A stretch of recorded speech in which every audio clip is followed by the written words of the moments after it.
സ്വർണ്ണക്കടത്ത് കേസിൽ സംസ്ഥാന സർക്കാരിന് കനത്ത തിരിച്ചടി. ജുഡീഷ്യൽ കമ്മീഷൻ നിയമനത്തിനുള്ള സ്റ്റേ തുടരും. സംസ്ഥാന സർക്കാരിന്റെ അപ്പീൽ ഡിവിഷൻ ബെഞ്ച് തള്ളി.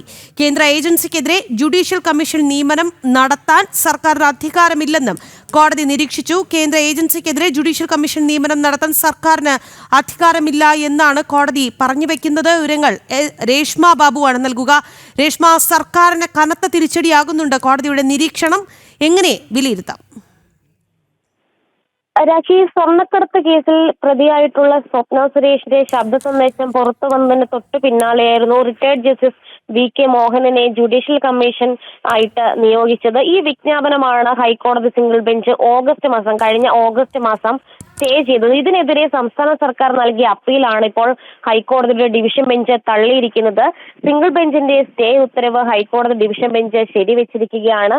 ഈ ഇ.ഡി ഉദ്യോഗസ്ഥർ അല്ലെങ്കിൽ കേന്ദ്ര ഏജൻസിക്കെതിരെ ജുഡീഷ്യൽ കമ്മീഷൻ നിയമനം നടത്താൻ സംസ്ഥാന സർക്കാരിന് അധികാരമില്ല എന്നുള്ളൊരു പരാമർശവും ഹൈക്കോടതിയുടെ ഭാഗത്തുനിന്ന് ഉണ്ടായിട്ടുണ്ട്. ഇ.ഡി മുന്നോട്ട് വെച്ച വാദങ്ങളൊക്കെ തന്നെ അംഗീകരിച്ചുകൊണ്ട് തന്നെയാണ് സംസ്ഥാന സർക്കാരിന്റെ അപ്പീല് ഡിവിഷൻ ബെഞ്ച് തള്ളിയിരിക്കുന്നത്.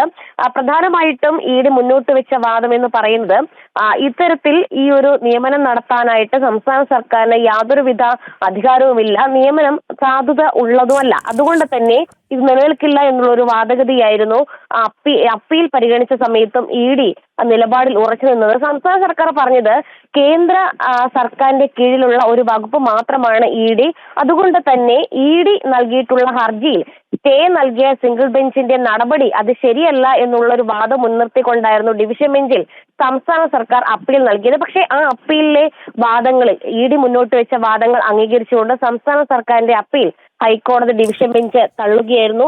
ഈ വി.കെ. മോഹനൻ കമ്മീഷനെ നിയമിച്ചതിനുള്ള ഒരു പ്രധാന കാരണമായിട്ട് സർക്കാർ അന്ന് പറഞ്ഞത് മുഖ്യമന്ത്രിക്കെതിരെ ആരോപണങ്ങൾ ഉണ്ടാകുന്നുണ്ട്, അതുകൊണ്ട് തന്നെ കേന്ദ്ര ഏജൻസിയുടെ അന്വേഷണം ഒരു ഗൂഢാലോചനയിലേക്ക് നീങ്ങുന്നുണ്ടോ എന്ന് വ്യക്തത വരുത്തുക എന്ന ഉദ്ദേശത്തിന്റെ അടിസ്ഥാനത്തിലാണ് റിട്ടയർഡ് ജഡ്ജിയെ തന്നെ ഒരു അന്വേഷണ കമ്മീഷനായിട്ട് നിയോഗിക്കുന്നതെന്നുള്ള ഒരു കാര്യമായിരുന്നു. അങ്ങനെ റിട്ടയർഡ് ജസ്റ്റിസ് വി.കെ. മോഹനെ കമ്മീഷനായിട്ട് നിയമിക്കുകയും അതിന്റെ ഓഫീസ് കാര്യങ്ങളടക്കം മുന്നോട്ട് പോവുകയും ചെയ്തിരുന്നു. അതിനിടയിലാണ് ഇ.ഡി ഹൈക്കോടതി സിംഗിൾ ബെഞ്ചിൽ ഹർജി നൽകിക്കൊണ്ട് ഈ വിജ്ഞാപനം അപ്പാടെ സ്റ്റേ ചെയ്തുകൊണ്ടുള്ള അനുകൂല ഉത്തരവ് നേടിയെടുത്തത്. എന്തായാലും ഡിവിഷൻ ബെഞ്ചിൽ അപ്പീലുമായിട്ട് സംസ്ഥാന സർക്കാർ പോയെങ്കിലും അത് വിജയിച്ചില്ല. സംസ്ഥാന സർക്കാരിന്റെ അപ്പീൽ ഡിവിഷൻ ബെഞ്ച് ഇപ്പോൾ തള്ളിയിരിക്കുകയാണ്.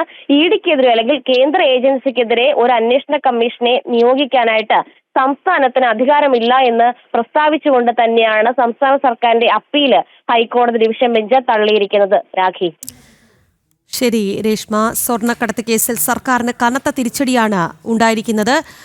ജുഡീഷ്യൽ കമ്മീഷൻ നിയമനത്തിനുള്ള സ്റ്റേ തുടരും എന്നുള്ളതാണ് സംസ്ഥാന സർക്കാരിന്റെ അപ്പീൽ കോടതി തള്ളിയിട്ടുണ്ട്. വിവരങ്ങൾ നൽകിയത് രേഷ്മ ബാബുവാണ് കൊച്ചിയിൽ നിന്ന്.